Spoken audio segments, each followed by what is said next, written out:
How do you explain her? Kobe Bryant with a ponytail. Seriously, like apex predator, great basketball player who wants to steal your soul. Every building she goes into is a different energy.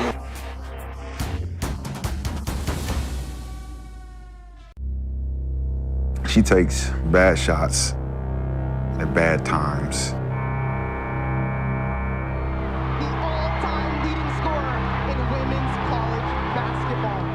Can't duplicate what you're not duplicating. Caitlin should have broke that record in 4 years. The delusional fan base that follows her disrespected the WNBA players by saying she's going to go in that league and tear it apart. Reality is coming. There's levels to this thing. I am unwilling to say that she is great yet. I'll take that role. I'll take the bad guy role. She don't play no defense. This kid's on the wrong team. She overpasses. She's got the wrong skill set. This kid's in for a rude awakening. She's the most popular women's basketball player who's ever lived. They don't like her because of all the publicity she's gotten. I ain't answering no Caitlin Clark questions. That is a common thing when the anointed one joins leagues. She is the league. Wheeler finds Clark from the Let them know about it, Caitlin. through the lane, reverses it in.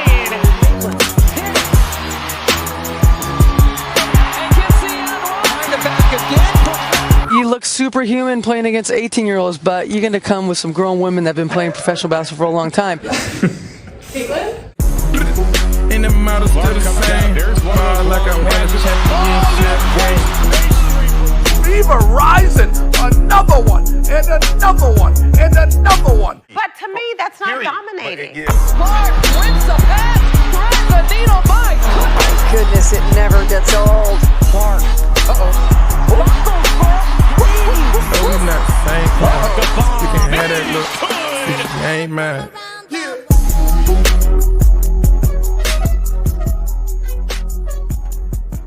Hello, everyone. Welcome back to TFD. It's Cordy here. Appreciate you for tapping in once again. So I want to start this off by saying something that might sound wild at first. And trust me, when I first saw people saying it online, I almost lost my mind. I kept seeing comments like, "This is Caitlin Clark's fault." And my initial reaction was, that's ridiculous. But instead of reacting emotionally, I sat with it. I actually thought about it. And the more I thought about it, the more I realized, yeah, in a very twisted, technical way, this is Caitlin Clark's fault. And before anyone clips this out of context, let me be clear. This isn't a knock on Caitlin Clark. This is actually the opposite. This is about her greatness. This is about her star power.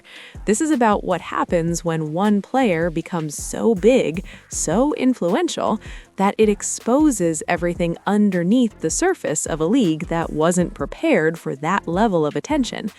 Because let's be honest, if Caitlin Clark never existed, we wouldn't be here. There would be no 2026 season drama. There would be no brink of a lockout situation. There wouldn't be these massive demands, this public pressure campaign, this chaos between ownership and the players' union. None of it. They would have quietly agreed to a deal or stayed in the deal they already had and kept it moving like they always have. But Caitlin Clark changed the equation. Her arrival brought real attention, real viewers, real money conversations, real leverage, or at least the illusion of leverage. And once that happened, everything shifted. Suddenly, expectations skyrocketed, demands skyrocketed, and now here we are, clearly headed toward a lockout, with the WNBA owners no longer playing along. The owners have effectively stopped responding. Messages left on read. Negotiations stalled. The Women's NBA Players Union is panicking. Public statements, social media pressure, talking points being pushed everywhere. But the owners aren't blinking. They've had enough. And I truly believe if Caitlin Clark was never part of this picture, none of this would be happening.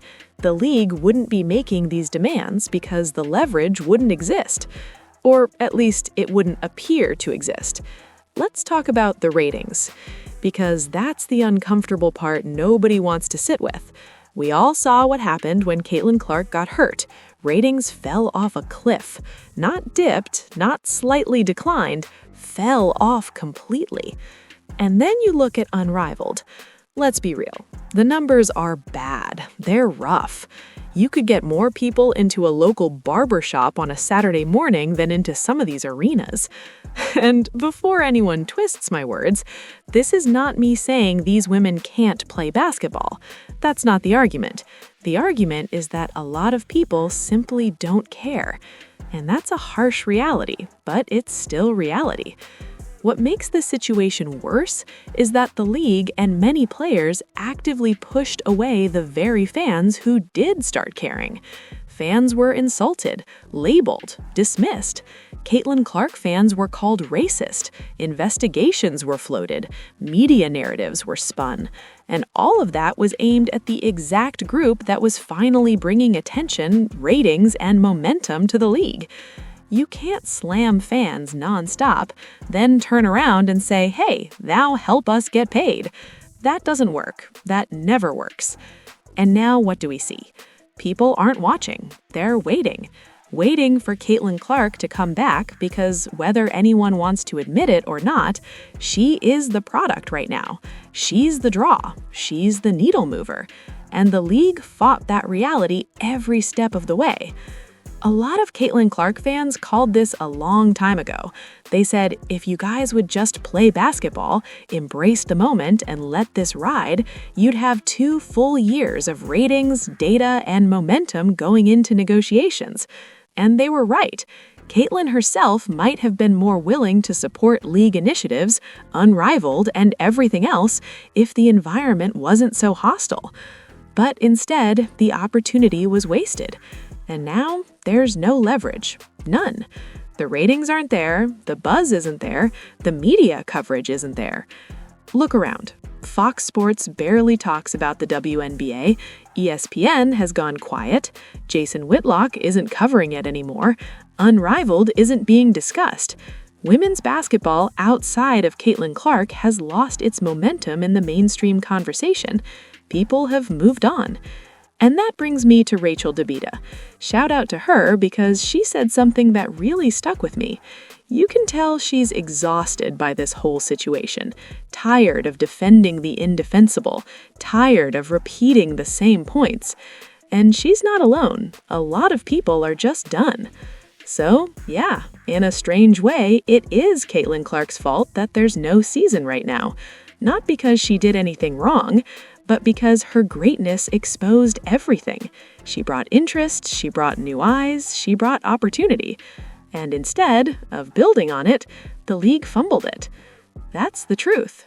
And the WNBA is now paying the price for wasting the biggest moment it's ever had. Rachel Deita made a point on her podcast that really stood out to me, and I want to run that clip real quick.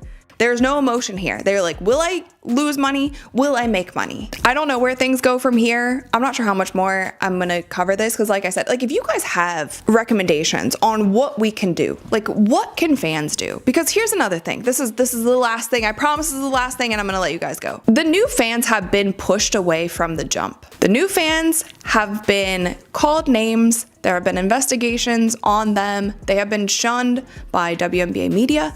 They have been shunned from WNBA players. There has been so much regarding this new fans that are just so toxic. Like we talked about it a few weeks ago on Sue Bird's podcast when Katie Nolan was going on and on about the new fans. Like the new fans have been pushed away. There has been such a pushback on these new fans. However, the new fans are the reason that the players have the leverage that they do. The new fans are the reason that the Indiana Fever has to move their games from smaller arenas to bigger arenas to watch Caitlin Clark play basketball. These new fans are the ones who are tuning in and bumping the viewership across the entire WNBA. The new fans have been pushed away, and I feel like that's really unfair to now say that you have all this momentum and you have all this viewership and the WNBA is in the position that it's at. It's in the position that it's at because of these new fans. that you said were horrible from the jump. The new fans want to stick around.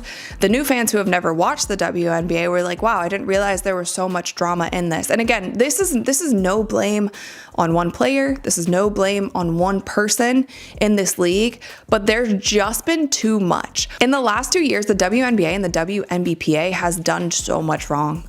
Like so much wrong. And it's just wild. So that's the last thing that I wanted to point out. Like I feel like the new WNBA fans are probably feeling a certain kind of way about all of this.